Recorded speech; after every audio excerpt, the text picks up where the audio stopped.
The coronavirus has devastated the airline industry. U.S. air travel has dropped 95% compared to last year, and the number of flights scheduled globally is down by 63%. The insides of airports are empty, but outside is another story. While some airlines have started transporting cargo on passenger planes, more than 2/3 of the world's commercial aircraft are grounded. It's somewhere between 14 and 15,000 aircraft that are parked, or almost 60% of the fleet. Never before in history have airlines had to ground so many planes so quickly. Our customers have come to us and said, look, we're parking literally hundreds of aircraft per day. And logistically, it's very, very complex. This is a particular difficult time. And we've created a particular app that literally allows them to virtually park the aircraft. With no demand for flights, Delta and United reported their first quarterly losses in more than 5 years. American Airlines told CNBC its revenue is down 90% from a year ago. Parking hundreds of aircraft is also adding to their losses. These planes can't just sit idle. They need routine maintenance and a place to be stored. And when you suddenly have thousands of planes with nowhere to go, it becomes a logistical nightmare. Before the coronavirus hit, airplanes were where they were meant to be, in the air. At certain times of the year, there could be as many as 20,000 planes in flight at the same time around the world. At the end of 2019, the global air fleet was nearly 24,000, and now more than 16,000 of those massive machines need a place to park. And that number can continue to go up as airlines continue to cut their networks. Aircraft storage facilities have been around for decades, but never in history has the aviation industry had to park so many planes at once. Airlines are having to get creative about finding space for planes. A recent flyover of a storage facility in Victorville, California, shows planes fit together like puzzle pieces on unused runways. Victorville is well known as one of the world's biggest airplane boneyards, a storage location for out-of-service or old planes. It was already storing Southwest's fleet of Boeing 737 MAX 8s, but it's now storing hundreds of other aircraft due to the lack of demand in air travel. Victorville, along with boneyards in Roswell, New Mexico and Tucson, Arizona, are currently the top 3 locations for parked aircraft. They've collectively stored 800 planes so far. Routine parking happens from time to time with very, very small volumes of aircraft, but this is completely unprecedented. It's so widespread that aircraft are being parked at airports all over. Major airports now have many parked aircraft on the ground, and they're going to be there for a while. As you can see here, American Airlines is using Tulsa International Airport as a parking lot for many of its jets. There's currently over 50 grounded airplanes parked here. Nothing this big has ever landed in the Alice. More than a dozen planes are now sitting in a storage facility at the Outback Airport.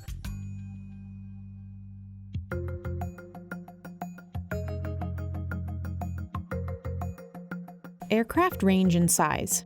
For scale, a standard football field is 160 feet wide. A narrow-body jet like Boeing 737 has a wingspan of 117 feet, but wide-body airliners can be twice that. The world's largest plane, Airbus's A380, has a wingspan of 261 feet. Even aircraft manufacturer Airbus is being asked to help. Our customers have come to us and said, look, we're parking literally hundreds of aircraft per day, and we have a huge amount of maintenance work to do with that. And we've created a particular app, and that's an app that helps our customers to work out exactly how much maintenance is needed and even logistically where the aircraft are. And that enables them to very quickly optimize how to park the aircraft, where to park them, and also to prepare them when they come out of service when this is through. Airbus, along with Boeing, dominate the commercial aircraft industry, and together make up 91% of the market share. Airbus has over 11,000 planes in operation. Skywise is a digital platform the manufacturer offers its customers to keep up the health of an aircraft. It collects data from systems and sensors to help predict maintenance, as well as help with logistics of daily operations. Airbus has added a new feature to help airlines find parking. Parking an airplane isn't as easy as just finding a spot. Factors like how long the plane will be out of service and what type of maintenance needs to be done play a role in finding a location. A decision is made as to whether it's basically storage or whether it's actual parking. Now, parking is typically relatively short term. It's a bit like putting something in the fridge compared to longer term storage, which would be where you put it in the freezer. So certain pieces of maintenance must be done before you can park up an aircraft, even if it's just for a couple of days. These aircraft cost hundreds of millions of dollars, and maintaining them is not cheap. Even when parked, they need to run the engines, cycle fluids, and move the tires among many other checklist items. This is why some airlines are flying with just a few passengers aboard, just to keep them running. When airlines know the plane is going to sit for months at a time, they're sent to the desert because the dry climate helps prevent corrosion. If it sits on the ground for 1 or 2 months and it hasn't been operated that whole time, it requires a lot more maintenance to bring it back into service than, let's say, if it's been started up every 10 days or so. I was just speaking with the head of maintenance for a significant U.S. airline, and what this person told me is that right now they have need for X number of aircraft, but they're actually keeping 2X, in other words, twice as many active, and they're rotating them, in and out. So that way, for those other aircraft, you won't have to worry about the more extensive maintenance to bring them back into service. At the moment, we have about 80% of the fleet in the parking mode. Etihad Airways, for example, returned over 100 planes to its main base in Abu Dhabi, where it sealed up engines and sensors to prevent things like sand from getting into critical areas. They're a very intricate, complex piece of machinery. It's not like parking a car. The outlook for coronavirus is still unclear. Boeing told its shareholders that air travel could take 2 to 3 years to return to normal. Airlines have had to consolidate fleets to cut back on costs. International travel has been hurt the most, and with good reason, and it's very difficult now to travel between countries. This means that long-haul aircraft, which are generally what we call twin aisles or wide bodies, are going to suffer more than single aisles like the 737 and A320.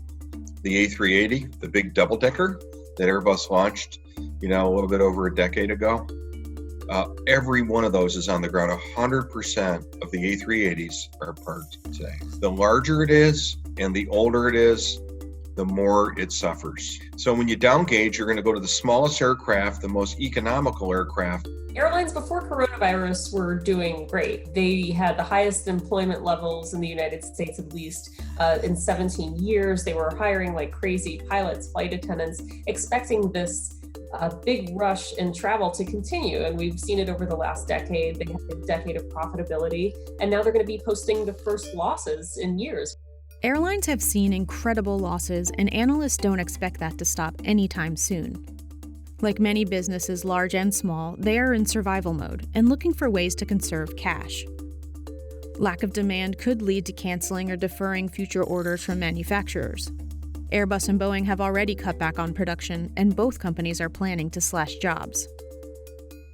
As for the thousands of aircraft parked around the world, retirement could come much earlier than expected.